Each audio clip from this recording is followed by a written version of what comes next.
Hi, I'm Michaela Rife at the University of Toronto. Thanks for listening to my paper, Dynasty and No Dapple, the Messy Environmental Politics of 2010's Oil Soaps. When Dallas premiered on American television in 1978, the oil-rich Ewings and their South Fork Ranch fit snugly into the past century of cultural representations of oil wealth.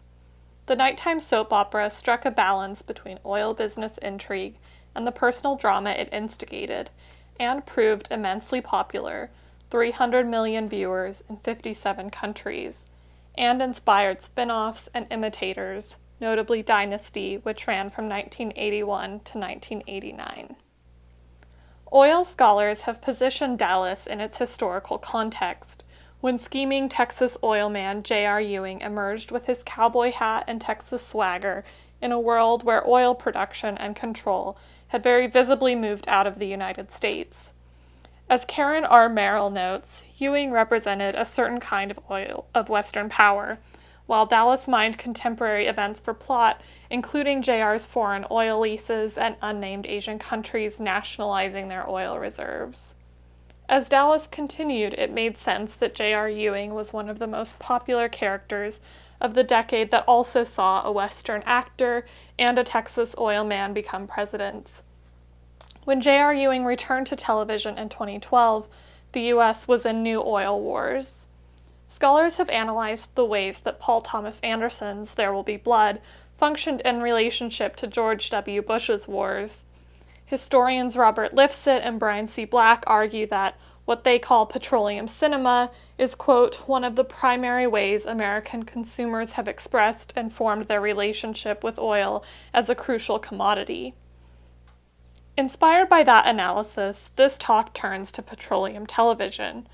As the 21st century has not only seen the return of a Bush presidency and Middle East oil wars, but the appointment of an oil executive as Secretary of State, I will examine 3 petroleum television series, 2 of which are literal returns. Renewed Dallas lasted for 3 seasons and introduced a new generation alongside Bobby, JR, and Sue Ellen. Dynasty on the CW recently finished its first season and has been picked up for a second. Between the two, ABC aired the short-lived Blood and Oil, which, even more than the reboots, participates in a nostalgia for oil media that would be more at home in the middle of the last century. Like petroleum cinema, these examples are telling in how they do and do not attempt to engage with our oil-built world in a time of increasing environmental activism and pipeline refusal. Premiering only 2 years after BP's catastrophic Deepwater Horizon spill, and alongside increasingly visible opposition to the Keystone XL pipeline, Dallas still embraced its foundational oil wealth. The pilot begins with the Ewing's South Fork Ranch. The camera climbs, tracking over the treetops, to reveal drilling equipment. JR's son, John Ross Ewing, and geologist Elena Ramos are waiting to discover if there is accessible oil on South Fork. We will later learn that Elena is the daughter of the Ewing's cook Carmen. Of course, oil does appear in the spectacular fashion that so much oil media represents, as a gusher. Elena is smart, beautiful, and born without a silver spoon. Throughout the course of the show, we are on her side. Though she is always in search of oil, she is positioned as one of our moral centers. Like his father, John Ross is revealed to be a complicated anti-hero. Sometimes he is the villain, but we usually want him to win. As scholars have noted, J.R. Ewing's name is an allusion to wildcatter, then tycoon Jet Rink of the book and film Giant. John Ross shares those initials, and in the pilot he is introduced to us as a Rink-style figure. Covered in oil, the actor's eyes show how easily he is corrupted by oil wealth. That the pilot begins with a gusher, introducing us to 2 characters embroiled in oil, is telling. Promotional images include characters apparently bathing in oil, with taglines like, "Getting dirty is part of the drill," and "Get in bed with Big Oil." The conflict over whether or not John Ross and his father can drill on South Fork runs throughout the series' course, frequently nodding to the history of the conflict embedded in the original. Of course, the debate on drilling is added new urgency by its 2010s context. Yet Dallas keeps this debate localized to the family, never gesturing to a line of critique that would tackle the very existence of Ewing energies and presented by those most affected by the oil industry. Bobby Ewing, JR's brother and John Ross's uncle, inherited South Fork from his mother, and he frequently invokes his promise to her that South Fork will never be drilled. Much of the first season's plot revolves around JR and John Ross's attempt to nullify or alter her will to grant them ownership of the ranch. It is possible that Bobby's objection to drilling South Fork is of a not-in-my-backyard variety, having served as CEO for Ewing Oil. He also does not seem to object to Elena's hunt for oil deeds, so long as they are not on South Fork. Regardless, he supports his son Christopher's methane ice extraction plan as an alternate energy of the future.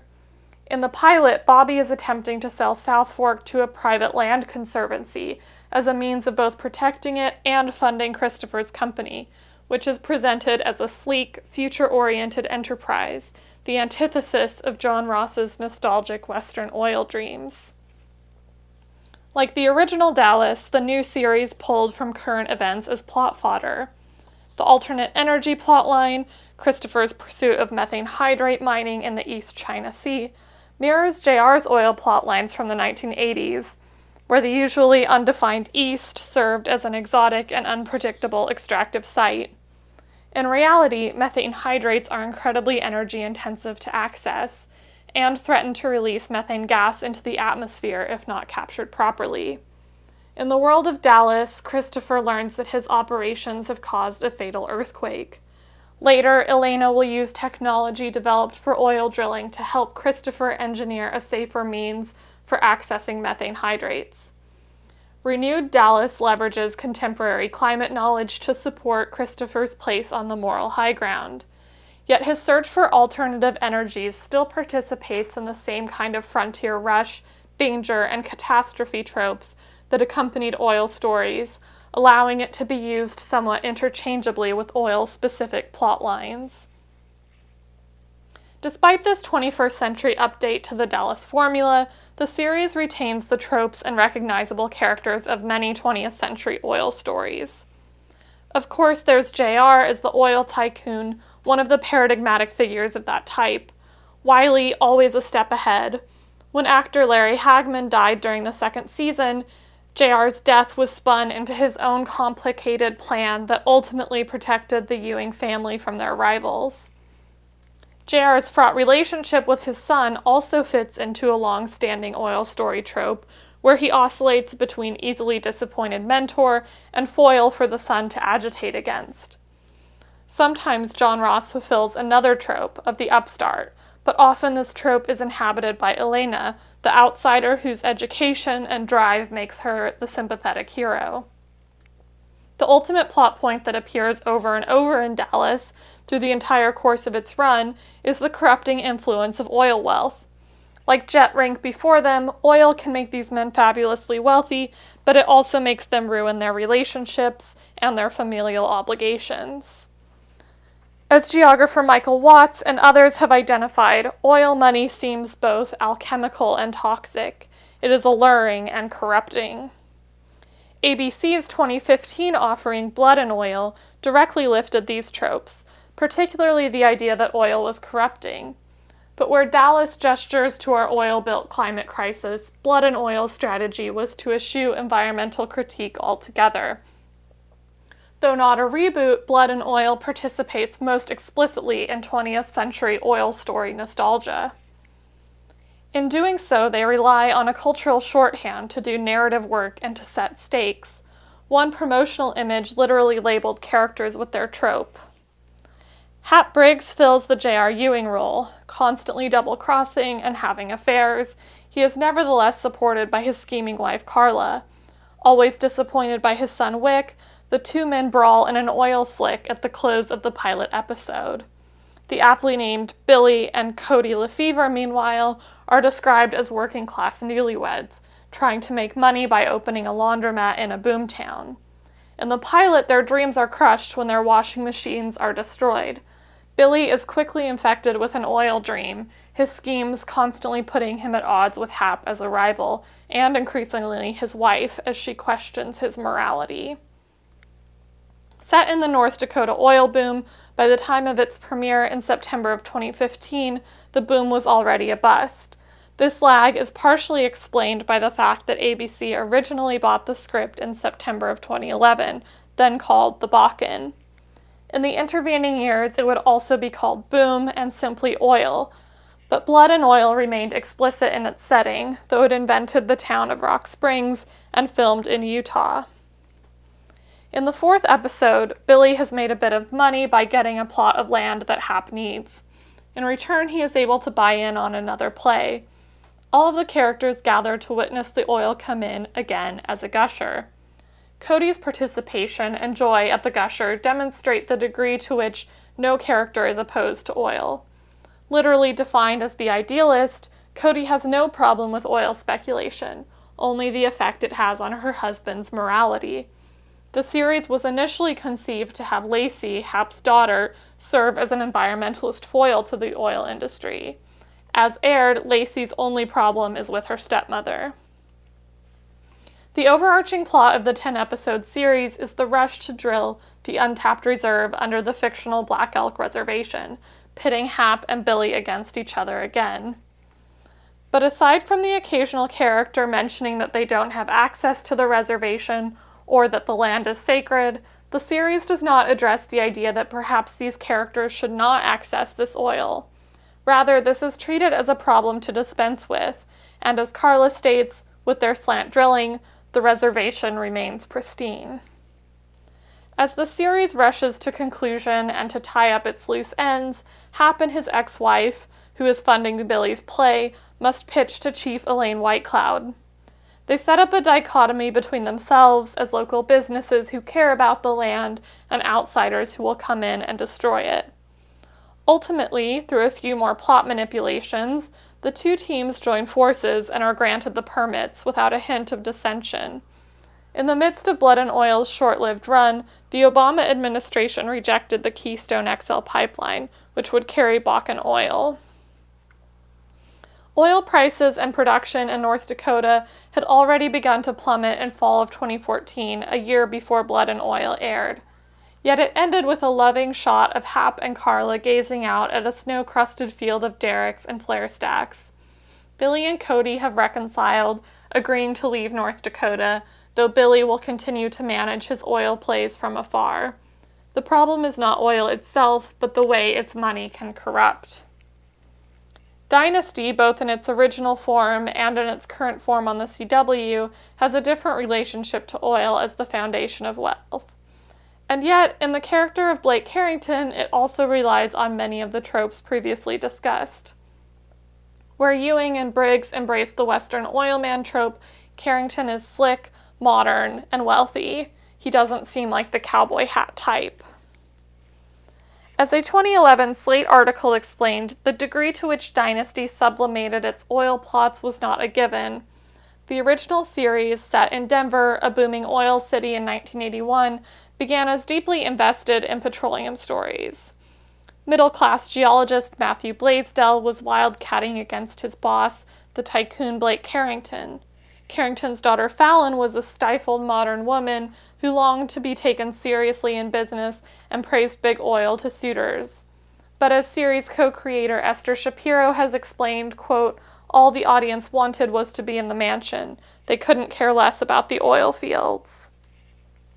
With the second season, the series turned to the glamorous, soapy decadence it is now synonymous with, leaving oil business stories behind. The CW's Dynasty, now set in Atlanta, seems to have a commitment to the social context of the first season, while embracing the glitz and mansion intrigue of the original from the jump. Unlike Dallas, Dynasty is not a continuation of the 80s soap. Instead, it is a remake, repeating many of the original plot points. It also hails its target millennial audience in key ways. Casting and character formation signaled this generational shift before the series began. Fallon emerges as cutthroat and ambitious, angling for the COO job in her father's company. Her brother Stephen, whose queerness is suppressed after the first season in the original, serves as a moral center of the series. His love story with Sam, who in the original was a white woman, is one of the dominant arcs of the new series. Sam here is the Latino nephew of Crystal, now a Venezuelan immigrant who worked in Blake's company and is marrying him and incidentally receiving the COO position that Fallon so desperately wants. This becomes the impetus for Fallon's hatred of Crystal and her exit from the company to join forces with Jeff Colby. In the original, the Colbys are another white family. Now they are black, and a scene midway through the series features Jeff and his father speaking Yoruba, a detail that Nigerian-American actor Sam Adegoke encouraged given his own background and Atlanta's Nigerian community. The creator's commitment to diversity is admirable, but comments before the premiere suggest that casting and their social justice-driven storylines, Sam is nearly deported, for example, are at least in part driven by an accumulation of progressive capital for a generation that has an uneasy relationship to energy and oil money. On the subject of who would play Alexis, Blake's ex-wife made famous by Joan Collins, showrunner Sally Patrick told the New York Times, quote, "We joke that Alexis is transgendered." Of the main cast, only Blake is largely unchanged, still the older, straight white male tycoon whose alignment with that trope positions him as both corrupt and behind the times. The show makes a number of moves to group Blake with Trump, from Fallon mentioning the president Dad voted for, to Crystal suggesting that Blake used the phrase shithole countries. This, and the fact that Blake is unabashedly an oil man, places him in the wrong in most of the series' conflicts. Each character's relationship to energy becomes a signifier of their moral standing. Fallon and Jeff launch a green energy company, and Stephen is revealed to have funded protests against Blake's plans to, quote, literally frack a native burial ground. Tellingly, this is the only mention of indigenous land rights in a series that was conceived and filmed during the highly visible Water Protectors campaign at Standing Rock.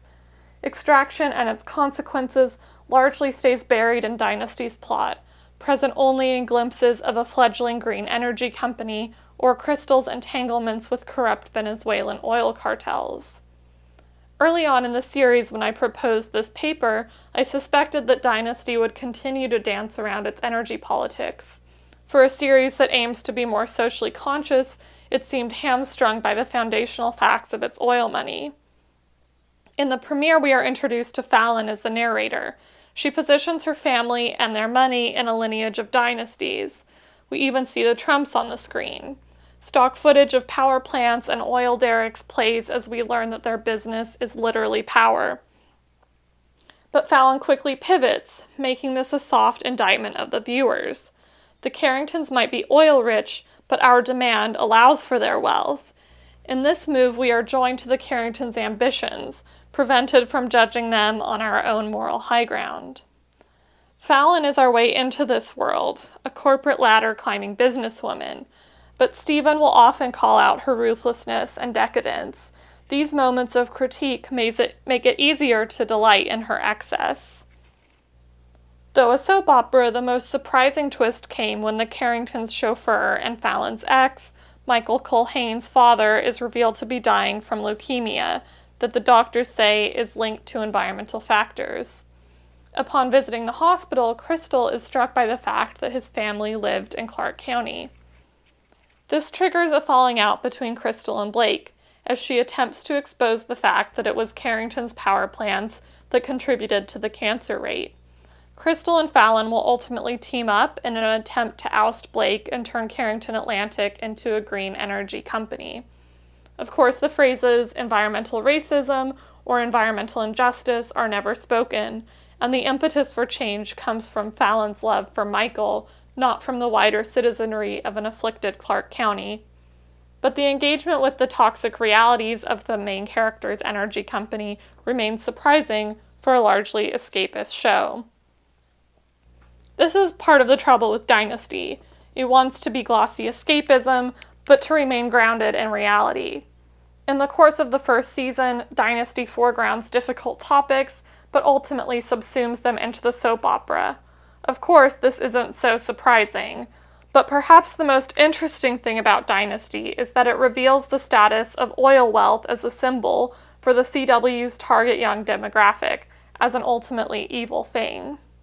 All three series demonstrate that many oil tropes persist from the past century, yet Dallas and Dynasty reveal that the loose category of green energy has also accumulated symbolic meaning, as a signal of moral good, as a romantic technological solution to environmental problems, and in Dynasty's case, as absolution for problematic characters.